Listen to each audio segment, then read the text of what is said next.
Well, hello YouTube, it's me, Fortmaster, and welcome to a new reaction. This is Why Bioshock 2 is the Best Bioshock by Unglee. And, I mean, nobody requested this. This is just one of those videos that I saw in my suggestion feeds one day. And honestly, the title alone hooked me because Bioshock is one of those games. It's one of my old gaming loves. I think, if I remember correctly, I first discovered it around the same time I first discovered, Fallout. And, I mean, I like that title because Bioshock 2 is my absolute favorite game of the series. And, man, I like one, very good story, very, very good story, set up, the world, and, everything that goes with it. I always had a bit of trouble playing it because of the whole mechanic where you have to manually switch between using plasmids and using, weapons. Bioshock 2, I love it even more because they refined the gameplay. You're able to use weapons and plasmids at the same time without having to manually switch between the two. Though, for thinking that it's the best, I am very much in the minority there. From all the discussions that I've seen online, everybody kind of agrees that, the gameplay is, better than the first one, but the story isn't. And, I honestly really don't get where they're coming from, because, again, first Bioshock very much, was the intro to the world. Second one was a more, exploration of the world and seeing how it went on after the first game and how the city is just continuing to collapse. So the fact that I'm not alone in thinking that it's the best of the Bioshock games, and, the less to be said about Bioshock Infinite, the better, because it was kind of a letdown the more you think about it. But the fact that this video exists means I am not the only one that thinks that Bioshock 2 is the best, and I'm very excited to see what they have to say on the subject. So actually thinking about it, I kind of forget about it, but on my corkboard over here where I have a whole bunch of old drawings that I did, I have an old drawing from high school that I did designing my own Big Daddy, where it was sort of like a cross between a Rosie and a bouncer, but instead of a drill for arm, I had a minigun. Hopefully I'll remember to take a picture of that and put it in the video. So yeah, we should probably get this thing started then. So of course, as always, original video is linked in the description if you haven't seen it yet for some reason. Corner video will lead to my Let's Play of the day. And if you like this video or any other video that I make, I'd very much appreciate it if you gave the video a like and subscribe to my channel, because almost 3/4 of the people that watch my videos aren't subscribed, and I'd very much like that to change, because I'm trying to see how close to 7,000 subscribers I can get before the end of the year. But yeah, with all that out of the way, let's get this thing started then, shall we? A man chooses, a slave obeys. Classic. Bioshock is one of the best games ever created. And I mean, that's not just my wholly original idea. I know, shocking. Do a quick search of Bioshock on YouTube and you'll find no shortage of really well-made video essays fully covering it. A lot of people will probably tell you that it's one of their favorite games, if not their favorite game of all time. And I mean, yeah, I am absolutely one of those people. And since I've also found myself making what you could generously call YouTube videos, I'm gonna talk about Bioshock for a minute.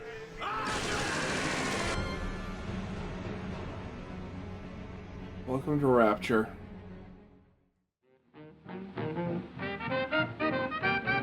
Released all the way back in 2007, Bioshock was released not just on PC, but also the Xbox 360 and almost a year later on the PS3. And that was sort of a big deal. Because while Bioshock is first and foremost a first-person shooter, it also has a lot of RPG mechanics typically associated with PC games. You expect me to believe that, maggot? Like character and weapon progression, and levels that allow you to choose how to navigate and interact with them. Man, and to think that it was so revolutionary back in the day. Now you, weapon progression, weapon mods, character progression, now that's almost every first-person shooter that comes out nowadays basically has those by default. I mean, do you lay traps and wait on enemies to approach? Do you go in guns and hands too, I guess, Blazing. or do you let turrets and drones do all the work after a little hacking? A hacking minigame, by the way, that saw you laying more pipe than Super Mario if he also worked in the adult movie industry. God, yeah, that's the one thing, like, I'll tell you this here. Anybody who plays, anybody that ends up playing Bioshock, the first, like, tonic, like, I guess you call them perks nowadays, but the first tonics you get are the hacking ones, because the hacking difficulty scales quickly. Of course, the way the action and RPG mechanics, as well as the level design, are smashed together is what us premium gamers would call an immersive sim. And while Bioshock wasn't the first MSim by any means, I think we can definitely thank it for other great games that we got, like Dishonored and Prey.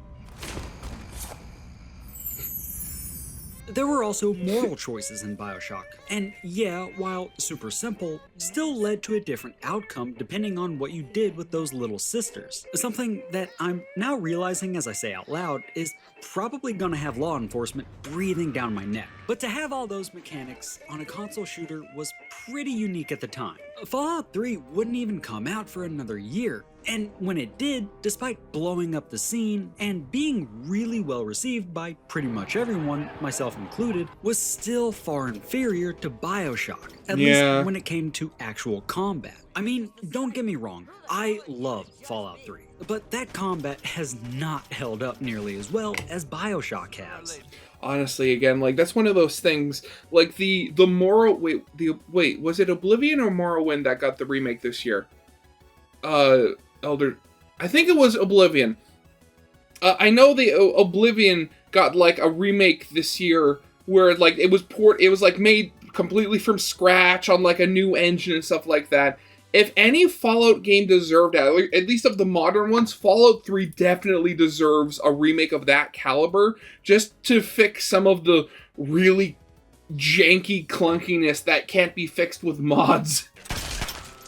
And even beyond combat and RPG mechanics, Bioshock was just an incredibly immersive experience thanks to the city of Rapture and the story that you were experiencing within it. Rapture was just this incredibly believable environment. A city at the height of engineering and artistic marvel, but existing in this state of absolute decay, the result of greed, hubris, and people mainlining what appears to be Mountain Dew Code Red just so they could shoot bees out of their hands or something.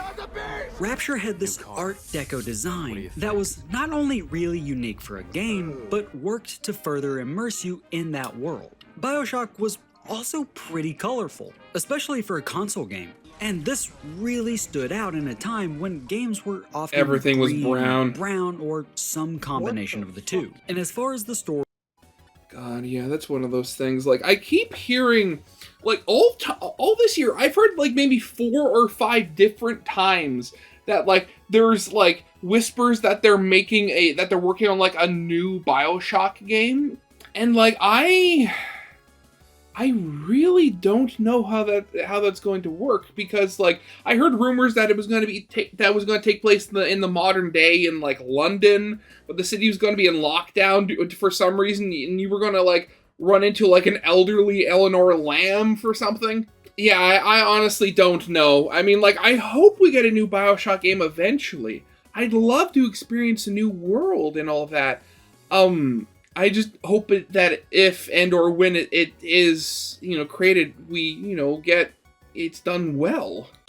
Playing as Jack, learning more about Rapture and its founder, Andrew Ryan, and discovering that plot twist was just an experience unlike any other at the time. And for all of that to be on both PC and console was pretty cool. But as you can tell from the title of this video, this ain't a video on Bioshock. Because I think after all these years and after all of those video essays, it's like, what can I even say that hasn't already been said? Bioshock is a masterpiece, and it represents an important milestone in gaming history and innovation, especially on consoles. But I think it's important to lay the groundwork for some context. Because as much as I love Bioshock, I actually think the best Bioshock game would come out just a few years later. Bioshock 2.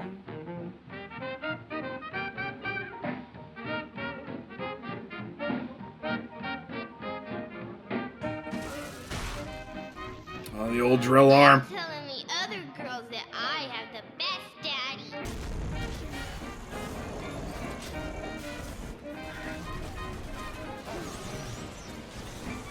It's me. Oh, God. You know, thinking back, you know, I think...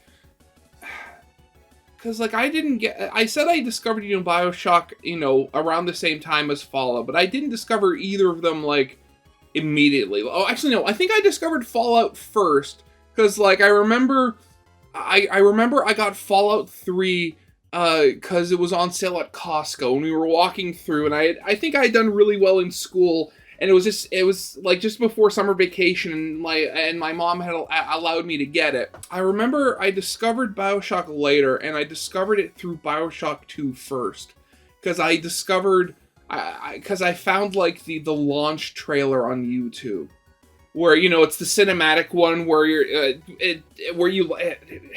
where like you have like Subject Delta like coming out of the water to save the little sister.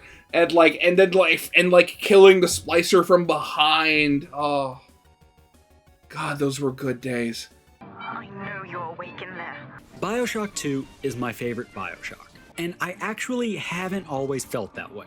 I definitely remember when it came out and just kind of thinking, I've seen all this before. Seeing Rapture a second time just didn't have the same impact as it did in 2007. But 15 years later, I've not just come around to Bioshock 2, but it's actually become my favorite of the franchise. So let's take one of those fancy bathyspheres back down to Rapture and revisit what I believe to be the best Bioshock. Oh, God, that opening cutscene. Bioshock 2 has one hell of an opener. And I mean, Bioshock 1 did too, sure. I mean, that cutscene on the plane is ominous as hell, and that reveal of Rapture, oh man, perfection. But Bioshock 2 wastes no time in really setting up the story with one relatively short cutscene. In Bioshock, you played as Jack, a seemingly normal dude up against the various denizens of Rapture, including Big Daddies, these bulky diving suit wearing guys who protected the little sisters, who were like these little girls that produced as well as harvested Adam. In Bioshock 2, you play as one of those Big Daddies, referred to as Subject Delta, who, after having his little sister taken, is also forced to end himself by our antagonist, Sophia Lamb. Place it against your head. Fire.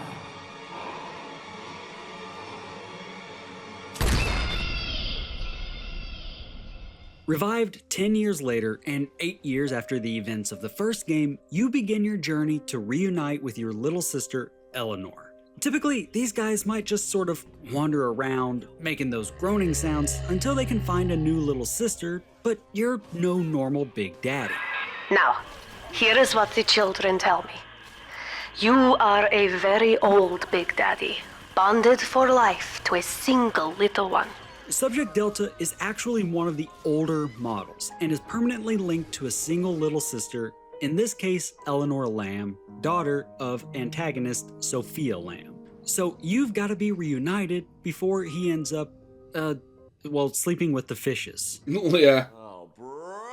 And just like the first game, the story is unraveled through radio calls and audio diaries scattered throughout Rapture. And those audio diaries provide a lot more context and background for Rapture and the people who live there, including a lot more audio logs from past characters like Tenenbaum, Fontaine, and even the big man himself. Ryan. Nothing bad can happen, it can only good happen. Now,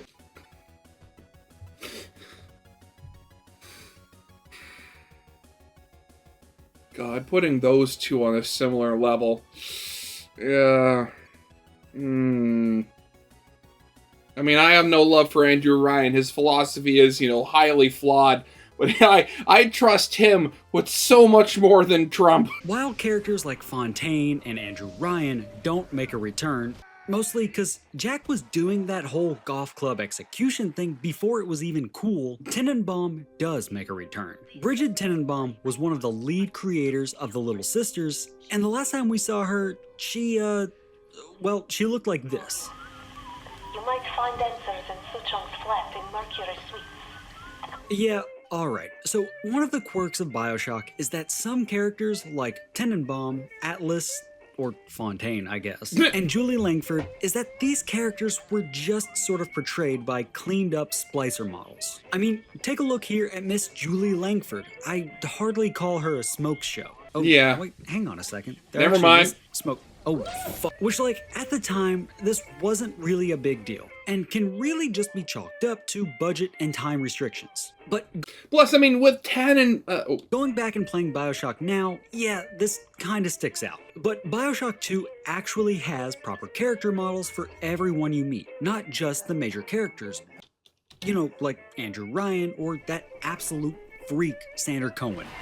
God, yeah. I mean, granted, you can also, just chalk it up to, like, her aging. I mean, in the first game, oh god, I'm forgetting. I think is it 10 years between the first game and the second game? Let me double check that. It's been a while since I played.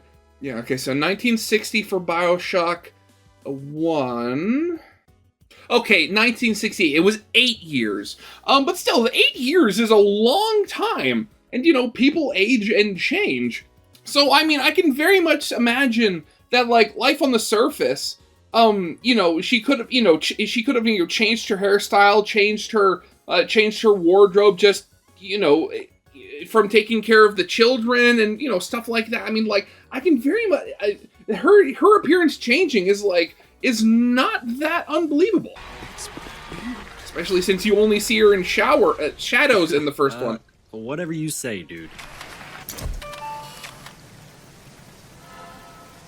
Okay, cool, but what about characters other than their looks? I love the characters in Bioshock, especially Sander Cohen for how over the top he can be. Oh God, you sick fuck, let me out of there!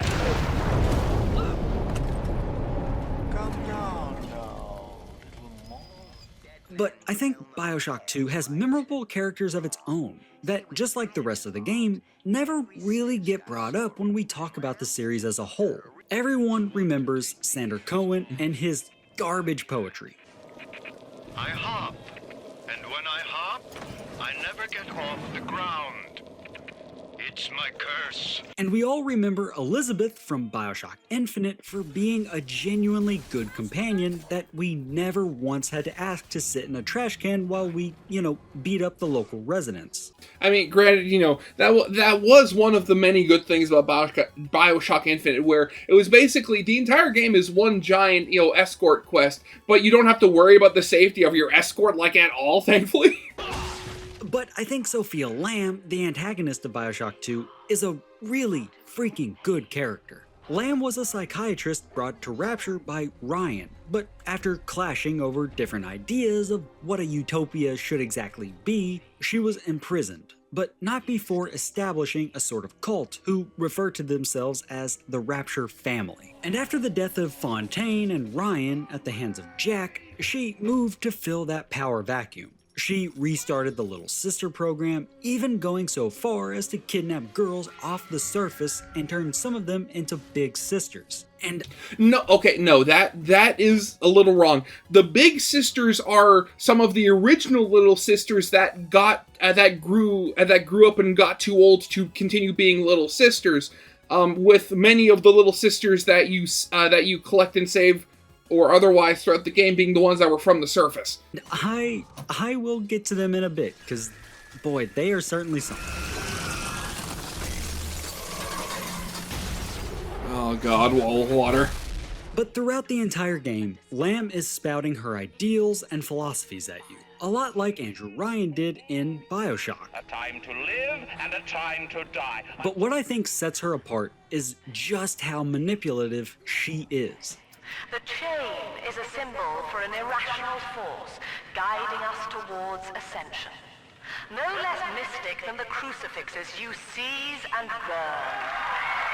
I mean, you can easily see how she works at people, and it makes a lot of sense how she was able to get this sort of cult going. And her whole thing is that she was grooming Eleanor to be the next leader of Rapture and her cult. And, I mean, she's not about to let anyone stand in the way of that, least of all, you. These men will ease your burden.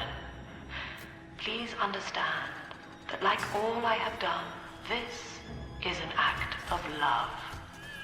So I mean, yeah, Lamb is this charismatic manipulator, using ideals of altruism as a way to hide her true motivations. Just like Andrew Ryan and You are not Frank alone, Fontaine, yeah. Lamb is power hungry and is willing to do anything to seize that power, including snatching little girls from the surface. Which actually leads me to another interesting character, Oh, God, Mark right. Meltzer.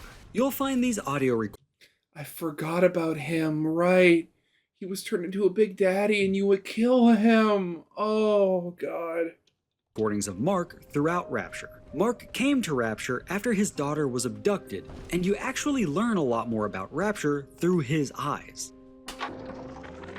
These people are hooked on some kind of genetic wonder drug called Adam. I've read the word splicer scribbled on walls like a warning. But as you uncover more, you'll actually come to learn that Mark found his daughter, but ended up becoming a big daddy in order to stay with her after she had been turned into a little sister. I wasn't the first to find Rapture, you crazy bitch. And I won't be the last. You do whatever you want to me. As long as I'm with Cindy, I'm a happy man. You can even find the pair, put Mark down, and save his daughter. And it's a story like this that really makes me appreciate Bioshock 2's writing and its characters. You'll meet other people as well, most of which give you a moral decision to make, like with Grace in Popper's Drop. The whole time you're here, she's sending splicers after you and kinda talking some mad shit at you. I remember you, monster. You stole Eleanor from me. Twisted that baby girl into a thing so sick it can't even die. God. And I mean, she was... The fact that, like, she was just so wrong. Like, the Big Daddies weren't responsible for that at all. Now you come swanning into my neighborhood looking for me. Wrong turn, Tin Daddy. So when you do finally meet her, you can choose whether to forgive her or light her up. Come on, you goddamn monster. Do what you always do. Come on! You'll do this again a couple of other times. You'll meet Stanley Poole in Dionysus Park.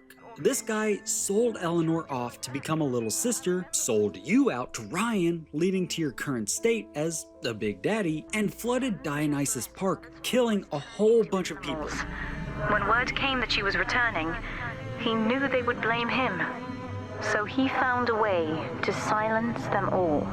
And again, you can choose whether to kill him or forgive him. Then there's Gil, who, despite Gil currently Alexander. living in a fish tank and, being named Gil of all things, isn't a fish, but is actually Gilbert Alexander, a scientist working with Lamb. This guy was one of the main contributors to creating the Big Daddies. And after using himself as a test subject, he's become a literal monster in that tank and requests that you kill him, while his insane alter ego flies around, hindering you at every opportunity. Oh, God. But again, like, a slight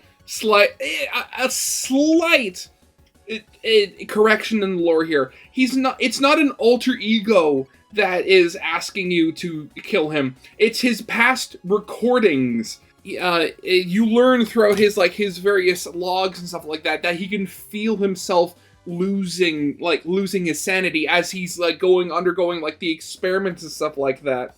So he sets up automatic basically recordings to anybody willing to go and try to kill him or whatever he ends up turning into, while Gil Alexander is who he is now.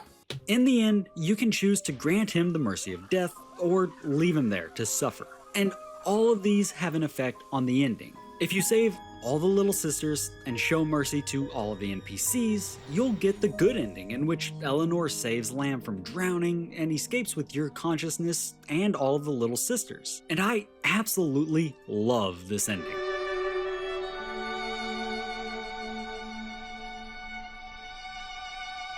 Shut up. I'm not crying. You are. Of course, don't do these and Eleanor becomes a complete psychopath, drowning Lamb and escaping Rapture to, I don't know, start an MLM selling plasmids or something like that. Oh, but there God. is a character I haven't gotten to yet, and that's because I was St. honestly Clair. saving one of the best for last. You and me, kid. We're going places. In Bioshock, Atlas was the one guiding you through Rapture, giving you instructions, and helping you through most of the game. Of course, he turned out to be Fontaine, a notorious smuggler, child abductor, and just all-around bad guy. Or maybe I should say bald guy. Anyways, in Bioshock 2, we have Augustus Sinclair. Esquire. Yeah, Esquire. that. Sinclair is a businessman and has had his hand in a little bit of everything, including liquor, toys, and he even owns the Sinclair Deluxe, which is an affordable housing unit in Pauper's Drop. And what sets him apart from Fontaine/Atlas, aside from, having hair, is that... And, not being insane. That you know pretty much from the jump that Sinclair is kind of a sleazy guy. Some slob shacked up here buys a box of syringe parts from me for twice what it's worth. He assembles them in his rat hole, and I buy back the finished product for a dime against the dollar that I'll get from Ryan. Profit coming, profit going. But despite being a little shady, he still helps you the entire way through, even when he gets kidnapped and turned into a big daddy. And where in Bioshock I always look forward to ending Ryan and Fontaine, or even killing Comstock in Infinite, taking down Sinclair never feels good. Cause while those other guys are selfish and power hungry and sort of get what they had coming, Sinclair dies trying to do the right thing. So long, kid. Thank you. God, and the worst part is Lamb. She lets him keep his mind. Like, turns him into a big daddy, another alpha series like you. But lets him keep his mind, but takes away all of his agency, forcing him to fight you against his will.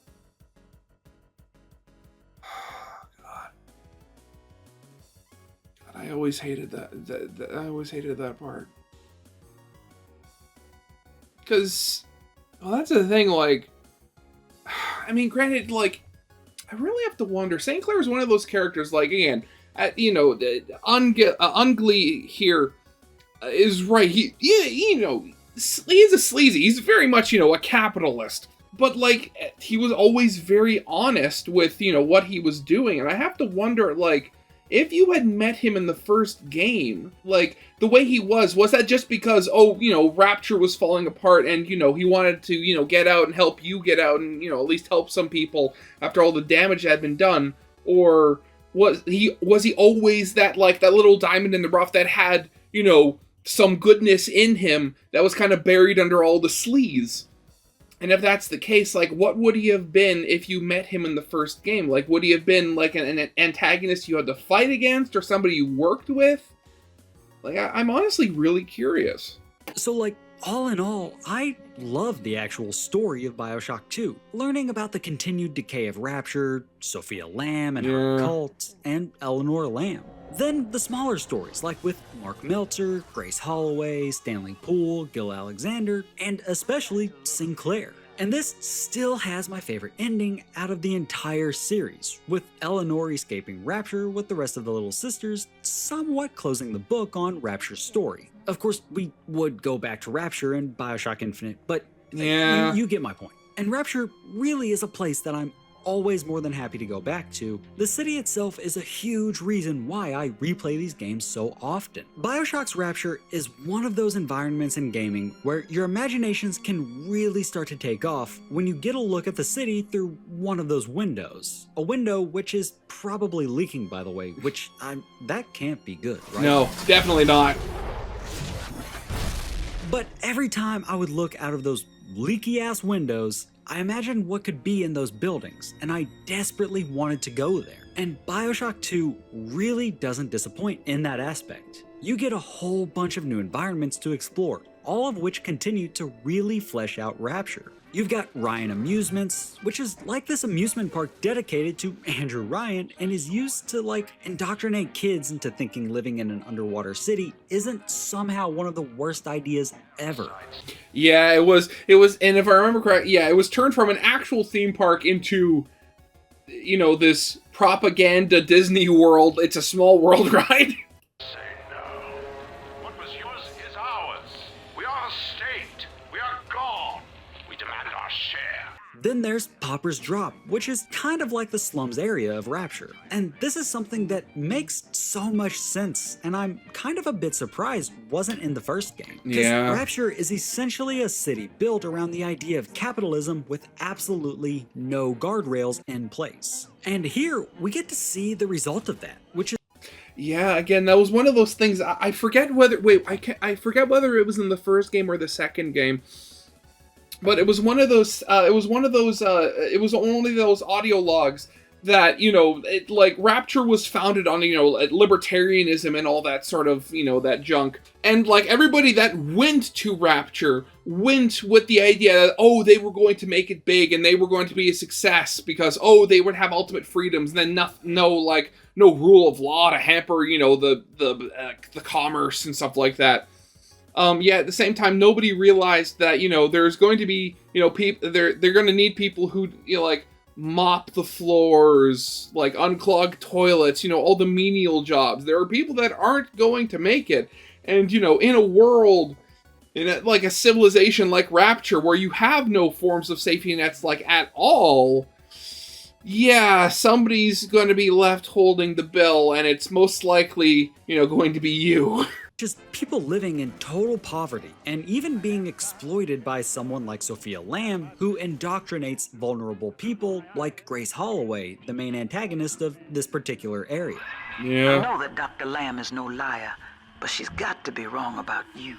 Siren Alley was this place that used to have shops and a hotel and is now this sleazy red light district. And it's here that you have to take on Daniel and Simon Wales. Daniel is a pimp who runs the Pink Pearl, which has got to be the most on-the-nose name for your brothel. And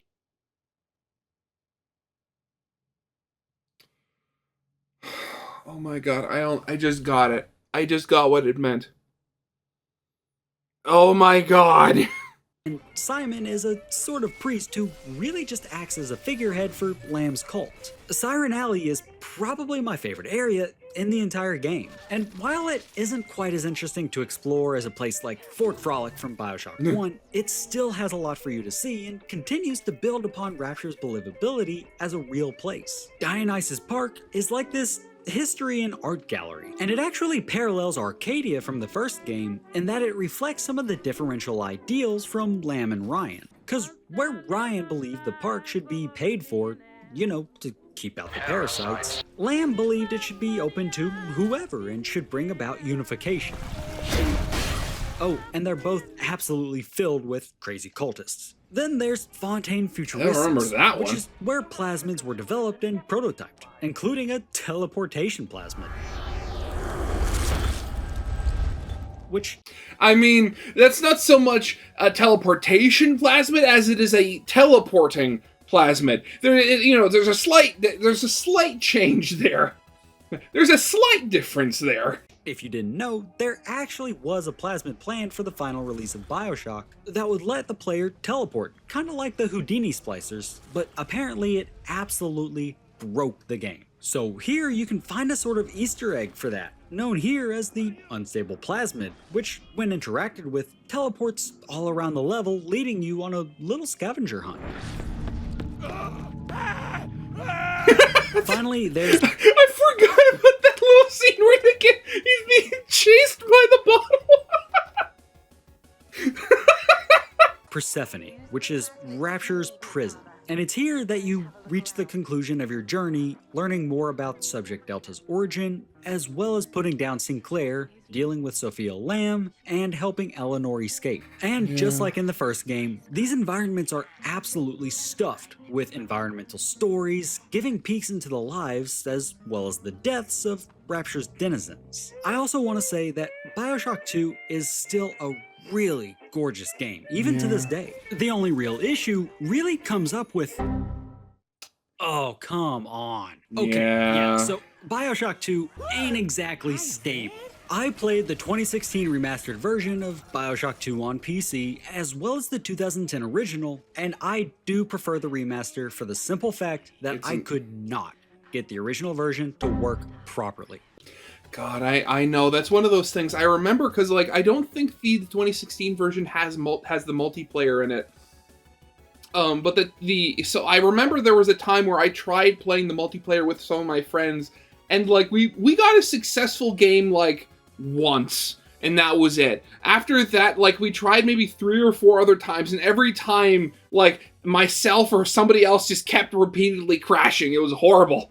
Bioshock 2 is about as stable as Sander Cohen, and that's to say, not very. I'm not kidding you when I say that for every hour I played, I'd have 3 to 4 crashes. I tried patches, mods, black magic, but I could not get this thing to stop crashing. The remaster, on the other hand, was a lot better. It certainly crashed, but not nearly as often. But crashes aside, even the 2010 version of this game is still beautiful, and it really was a graphical step up from Bioshock 1. I already mentioned that the characters have actual models now rather than being, cleaned up splicers, but it's also worth pointing out that the little sisters were cleaned up as well and actually resemble little girls now rather than whatever the hell was going on in the first game. Oh god, yeah, that's one of those things. Like I mean, even here, like cleaned up, they look weird. When they're in their like pure little sister form, like pure nightmare fuel. Thank you, mister.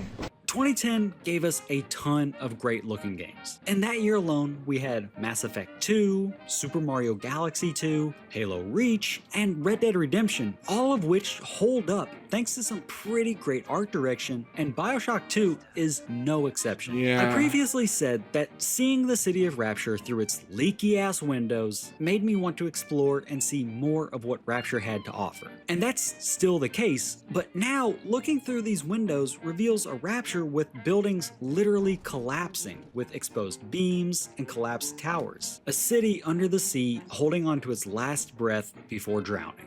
Bioshock 2 also uses lighting to great effect. Bioshock featured dynamic shadows that added another layer of immersion to the experience, and Bioshock 2 does the same, with you able to see the shadow of Delta in front of light sources, and you're even able to see the little sister clinging on to you if you have one with you.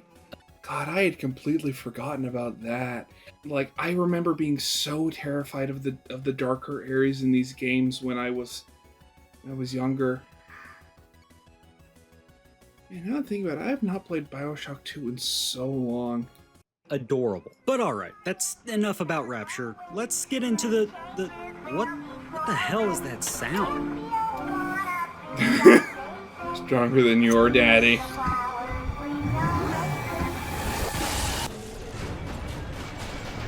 Yeah, the combat.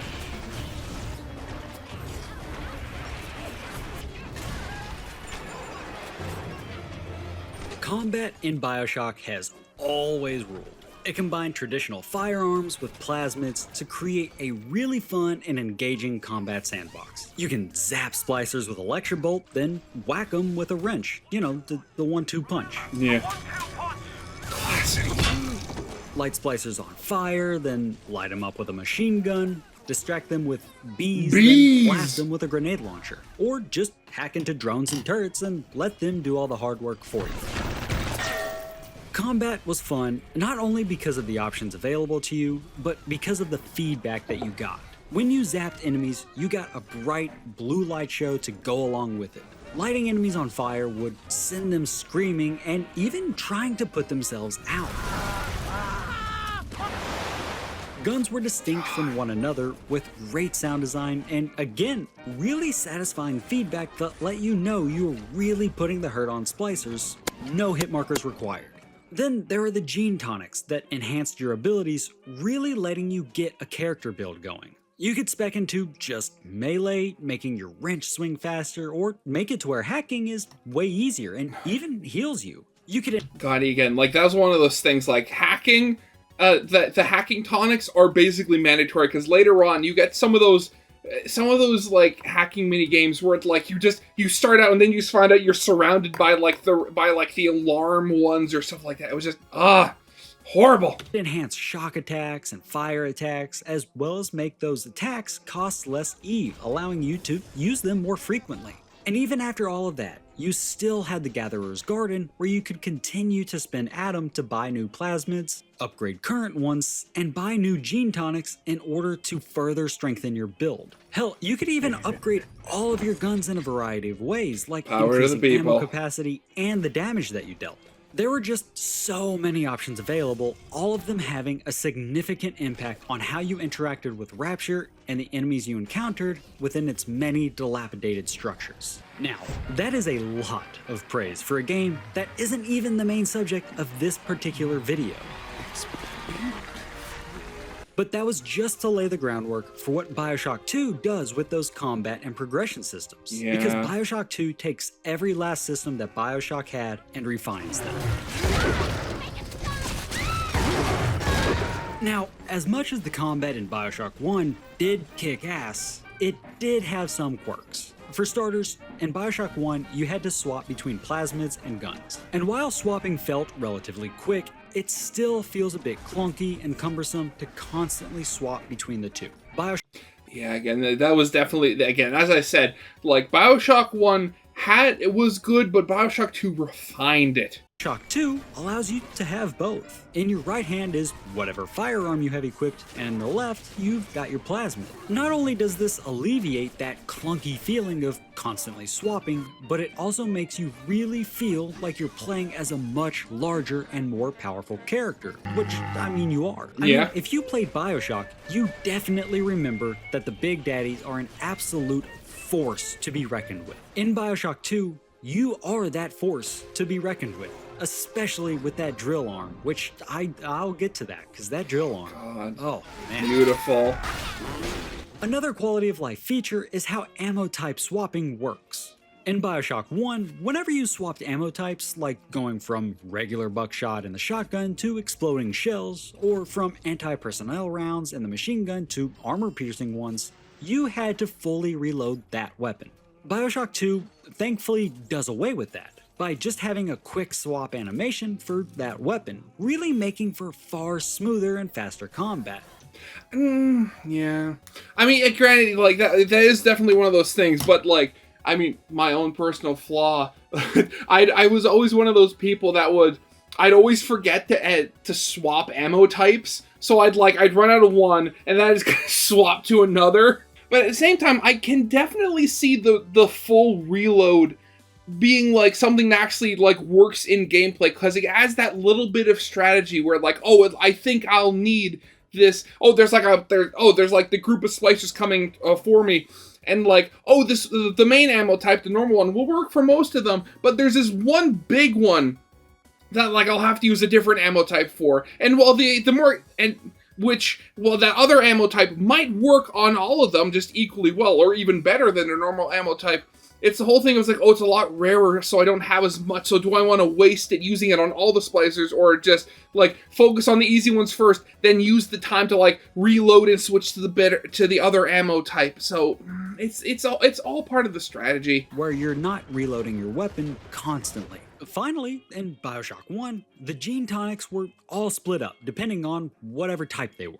You had tonics split amongst plasmids, engineering, physical, and combat. And while I think this is fine, you know, categorizing tonics for whatever type they are, Bioshock 2 does make it a bit simpler by just having a big tonic bank, where you can equip whatever you want, allowing you to go even deeper into certain builds. And by that, I do mean the hacking build, where you turn every camera and turret to your side and decrease the prices of vending machines. Prices which should be criminal. I mean, $30 for a med kit in this economy? Which, speaking of hacking... Which, I mean, again, in Rapture, that's just business as usual.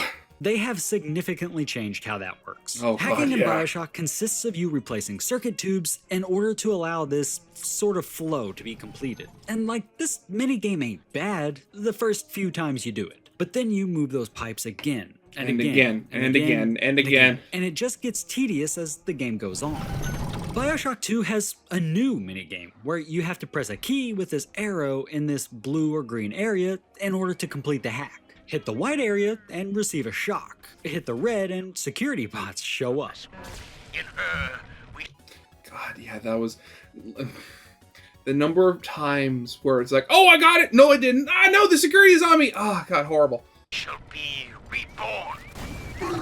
But the most interesting part is that they've also introduced a hacking tool that allows you to hack from a distance. Which, when combined, makes for a far less tedious process of, zapping cameras or turrets, running up to them and doing the tube hack where you can potentially screw yourself by hitting a dead end with alarm tiles. God. Another interesting change is with the research camera. Bioshock 1 had a research camera that, when used, allowed you to research enemies, revealing weaknesses and unlocking damage buffs, and even new abilities as you took more photos. You also had different quality photos. Doing something like zapping a splicer, then snapping a photo would yield a higher score than, say, taking a photo of an already dead enemy. Bioshock 2 uses the same concept, but actually weaves it into the combat itself. So now, rather than snapping photos in between attacks or prior to combat, you can start the camera at any time, then record as you fight, gaining a higher score by using a variety of attacks. So when you put all of these mechanics together, dual-wielding plasmids and guns, faster hacking that allows you more freedom of movement, quick-swapping ammo types, and even a more combat-oriented camera, you can kinda see that it all works in service of what is a far more demanding combat sandbox. Bioshock 1 had some set pieces, like this fight in Fort Frolic, where you'd fight maybe a dozen enemies all together, but only 2 or 3 at a time. Bioshock 2 will throw way more enemies at you. Like, holy shit. You will have to use every tool at your disposal, especially on hard, which again just makes you feel the fact you are actually playing as a big daddy. Just feel like that you just feel that much more powerful as you're literally clearing through like waves of enemies. Yeah, I haven't even touched on the weapons themselves yet. Bioshock 2 brings back pretty much every weapon from Bioshock, except makes them a bit more big. Like, instead of the pistol, you've got the rivet gun, which, spoiler alert, is the best weapon in the game. But despite the rivet gun's massive size, it's still just analogous to the pistol from the first game. The same goes for the machine gun, which this time is a lot less of a tiny Thompson and is more of a minigun that looks like it was literally ripped off the side of a helicopter. The shotgun? Now a double barrel. The crossbow? That's a spear gun now. What the hell? And that homemade grenade launcher is now a proper rocket launcher. Hell yes. Finally, the wrench has been replaced by that iconic drill. Not only letting you absolutely smash the shit out of any splicer, but also allows you to, drill them. It also has this sick-ass drill dash that allows you to close the distance on any enemy and just fucking get them. But even if you aren't using the drill, you can... Oh god, I really need to play Bioshock 2 again. All of these memories. And the thing is, like, I think I have both versions of Bioshock 2 on my Steam, but I've never completed them all the way through, because the only time I ever, played Bioshock 2 all the way through itself was on the Xbox 360, and that was like one of those things where, like, I played it while we were up at the trailer, in the summer. Oh. Still bash the hell out of enemies with whatever weapon you have equipped. What's really cool, including the hacking tool, too, is that the Power to the People upgrade machines are back, offering those substantial upgrades, but this time you can unlock a unique third upgrade for every weapon. You can make the rivet gun fire rounds that ignite enemies. The shotgun can electrocute enemies after so many shots, and the machine gun can ricochet rounds. And then you have the plasmids, which are mostly just returning ones from the first game. Electrobolt, Incinerate, Bees, you know the ones. Bees. Have I mentioned that the Bees one is my favorite? Anyways, just like the weapons, these also have unique third upgrades. So now Incinerate and Electrobolt can fire in a straight stream of fire or electricity, and the Bees can actually form traps in dead bodies. So Again, it's like Bioshock just takes everything that was great about the first game and improves on it in a significant way.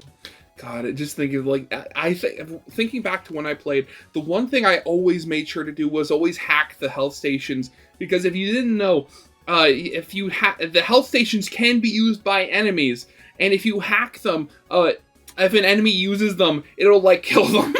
Without reinventing the wheel. But to have fun combat, you need interesting enemies. So how about them splicers? Well, Bioshock 2 has a lot of returning enemies, as well as a couple of new ones. Returning are a lot of the splicers you've come to get to know from the first game, like the Leadhead and the Thuggish splicers, as well as Houdini and Spider splicers, all of which already provided a good amount of variety. The Thuggish splicers ran up on you with melee attacks, while Leadhead splicers used guns. The Spider splicers were a lot more agile, able to climb on walls and ceilings, and Houdini splicers could use plasmids and teleport around. And then you had the Big Daddies, which were like the boss fights in the game, requiring the absolute most out of the player. But you had to take them on in order to get your hands on the little sister. Like I said, Bioshock 2 does have all of these, as well as a new splicer with the Brute, who's like this big, muscled up guy who can absolutely rock your shit. But the best new enemy is one I've already referred to, and that's the Big Sister. And they actually directly tie into one of the coolest parts of Bioshock 2. And that's the fact that in Bioshock 2, every day is... Bring your daughter to work day, yeah. One of the biggest parts of Bioshock was the Big Daddies, the Little Sisters, and how you interacted with them, which, yeah, was usually with violence. But before being met with violence, they'd walk around while the Little Sister harvested Adam from corpses. You'd then kill the Big Daddy and save or harvest that Little Sister. In Bioshock 2, as the Big Daddy, it is now up to you to protect those Little Sisters while they harvest Adam. So you'll actually steal a Little Sister from a Big Daddy and walk them to 2 corpses that they'll lead you to, where you can then get to play what is essentially a tower defense game. Splicers will rush in from every angle while you try to not only keep them away from your little sister, but also just kind of try to survive. These sections offer up some of the hardest combat scenarios in the entire game, where it really is just throwing a dozen enemies at you. It just throws everything at you. I feel like we're playing Doom Eternal all of a sudden. God, again, I think my favorite parts of these was when you'd is when you unlock the mini turrets, and so you just surround the little sister with mini turrets and the trap rivets that shoot up and instantly kill. It's like, it was just so much fun. Where you just sit back and watch as enemies run at the little sister, die, and you just sit there doing nothing. It's like, yeah, I've done a good job, haven't I? And if you successfully harvest all corpses with all of the little sisters on that level, you know what your reward is? Big Getting sister. Your shit absolutely pushed in by the Big Sister. These girls are fast, hit harder than a Big Mac truck, and are just super tanky. There were times when I'd hold off dropping off that last little sister just to make sure I was even prepared to take them on. Even when getting my, shit pushed in, being a Big Daddy is still kinda worth it. Bioshock 2 does a fantastic job at actually making you feel like the protector for the little sisters. And God, honestly, thinking about it, I haven't talked about it in a while, but I have talked about it before, when in high school and around that time, I was very much into fan fiction. That was it was pretty much the only stuff I read at the time. And I remember one of my favorite genres when I first discovered fan fiction was Bioshock stories where one of the main characters was a big sister, and they were romance stories. Because I loved it, because with the lore that the big sisters were essentially as grown up little sisters, I loved the thought of these essentially these essentially manufactured monsters who had never really experienced love, actually finding it in the hellscape of Rapture, and then trying to find humanity or getting humanity afterwards. It was just and get a bit of an actual bond going. Cause not only can you see them on your back with the dynamic shadow system, but they also react to you in combat and even cheer you on. Ooh, marshmallow. And what's even cooler is that later on in the game, you get to see Rapture through the eyes of a little sister, giving you an entirely new perspective on what is otherwise the world's fastest growing pile of junk. Yeah, Atlas, dude, that's what I said. Anyways, it's here that you get to see how the little sisters view your actions, with statues portraying those moral choices that you've made along the way. Moral choices that, while do make for thematic significance in the story, especially if you choose to show mercy to everyone, also leaves a bit to be desired, specifically in how Bioshock 2 handles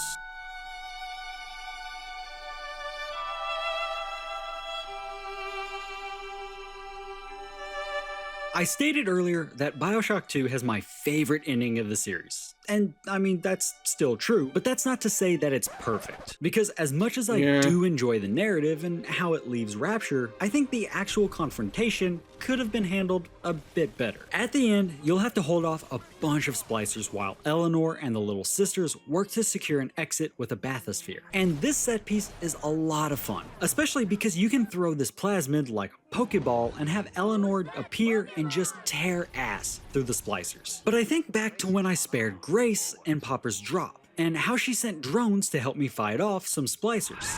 These whirlybirds are custom jobs by an old friend.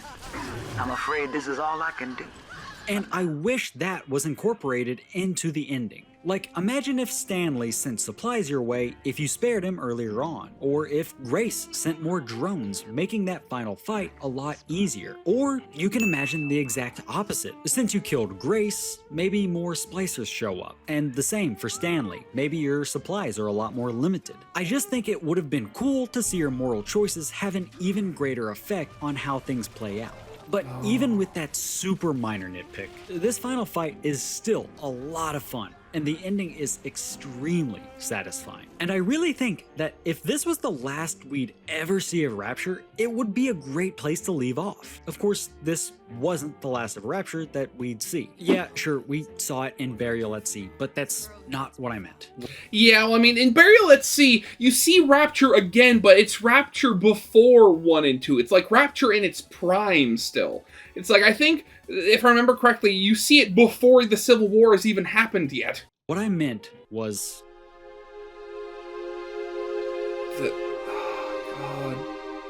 Minerva's Den is one of the best DLCs I've played. And it comes from that time when we were getting a lot of really fun and interesting single-player DLCs in games. I'm talking stuff like Undead Nightmare, all the DLCs for Grand Theft Auto 4, like The Ballad of Gay Tony and Lost in the Damned, and... The Ballad of Gay Tony? What? And all the DLC for Fallout New Vegas. Hello there. Welcome to Minerva's Den. Taking place at around the same time as the base game, Minerva's Den sees you take the role of Subject Sigma, a big daddy sent by Tenenbaum to Minerva's Den, which is Rapture's central computing hub. Your goal is to get in, get information on the Thinker, Rapture's central computer, and escape with Tenenbaum. Minerva's Den is actually a really brisk campaign, only lasting about 3 hours or so. And what it really is the entirety of Bioshock 2 at like 3x speed. It's got God. Actually, you know, thinking about it, I remember my favorite part of the DLC is the fact you get a laser gun. Everything that's in the main game, but you unlock everything way faster. You find weapon upgrades just flying around instead of finding those power to the people machines. There are still those really fun little sister tower defense sections, just far fewer of them. It does add a couple of new tools though, with the ion laser and the gravity well plasmid. Gravity well sucks up enemies, or whatever objects, and was definitely the least interesting of the two, just because I didn't find myself really using it outside of the few puzzles where you can use it to unlock rooms. The ion laser though is actually a really fun weapon, dealing out quite a bit of damage and having, well, laser accuracy. But really, the best part of Minerva's Den is its narrative. While exploring Minerva's Den, you're led by Charles Milton Porter, one of the creators of The Thinker. And this really is his story. Bioshock 2 is a story about forgiveness and being reunited with the ones that you love. Okay, so maybe love is doing a lot of heavy lifting there. Yeah. Because Delta is kind of programmed to care for Eleanor, but I mean, you get what I'm saying. Minerva's Den is a story about letting go. As you'll come to find out, Sigma is Porter, converted into a big daddy after his partner and antagonist, Reed Wall, framed him.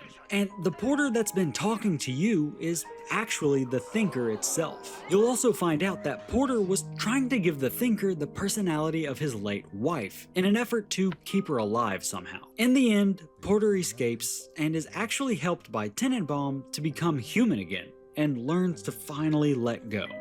I couldn't resist trying to bring you back the only way I knew how. But you didn't want that. I know it now. And I think I'm finally ready to let you go your way.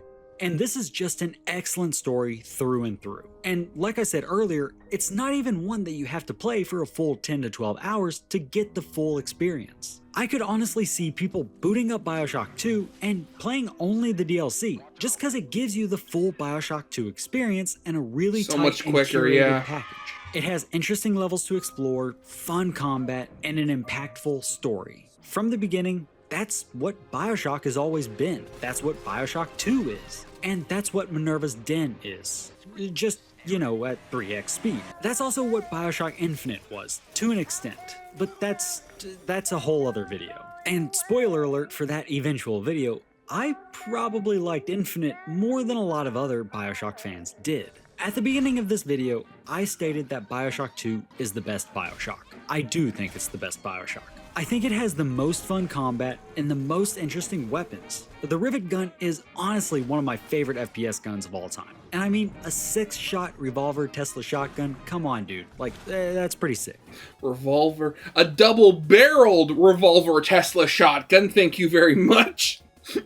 I also love this portrayal of Rapture in an absolute state of chaos, on the verge of just imploding on the ocean floor. Also, this has the best version of the Little Sisters. Oh god, definitely. On in combat, and you can even see them hanging on to you with your shadow. This also has my favorite ending, or endings, really being a great send-off for Big Daddies, Little Sisters, and Rapture as a whole. If we never got another Bioshock, this would have been as close to a perfect ending as we could ever really get. There are always going to be people who prefer Bioshock 1. It's the one that started everything. And I mean, yeah, I get it. I love Bioshock. But I'm also gonna say this. These games feel like they should be played back to back. And that's why I'm glad something like the Bioshock Collection exists, where you can essentially just run a whole marathon through Rapture. But as I bring this video to a close, let me leave you with this. If you've somehow never managed to get around to Bioshock 2, you should. And if, like me, you maybe played it at release but felt it just wasn't as good as the first, you should give it another go. Bioshock is a masterpiece. Even with the plasmid, weapon swapping, and tube hacking, and those super freaky looking little systems. Yeah. Bioshock 2 keeps the immersive world and storytelling that Bioshock had. It retains the fun combat and the rewarding exploration. It just tightens everything up for a far more satisfying gameplay experience. Bioshock 2 is a shining example of how you make a video game sequel. And while Bioshock 2 has unfortunately seemingly been forgotten, you know, this sort of neglected middle child of the franchise, I still think Bioshock 2 is the best Bioshock. Thank you for watching. Ah, that was a wonderful video. God, how many more? This is the first. Ungil, like, you have earned a subscribe from me, good sir. Like, how many other videos have you made? This is the. You have under 4,000 subscribers. How many other videos have you made? Like, man, quite a few. Jeez. This video just really made me want to makes me want to play Bioshock 2 again. Oh, it's good to know that I'm not the only person that likes Bioshock to the point of thinking it's the better of the two games, at least the original two. Like, Bioshock Infinite is its own thing. What you can talk about later, but like, oh man, this makes me want to go back and play it so badly. Oh. Because, like, I watch these videos about hearing people, like, talk about, oh, they go back to playing these games over and over again. And, like, I've never been one of those people. Like, I'll go back to playing multiplayer games, obviously, but I'm not the kind of person that goes back and plays, like, single-player games after I've finished them very often. Like, there's a few examples, but, like I can honestly count those on one hand. But, like, I definitely need to add Bioshock 2 to that rotation, because I have not played it in so long, and man, this makes me feel so nostalgic. But yeah, that is definitely it for now. So yeah, I hope you guys liked. If you did, leave a like, subscribe if you have not, and I'll see you guys next time. Goodbye.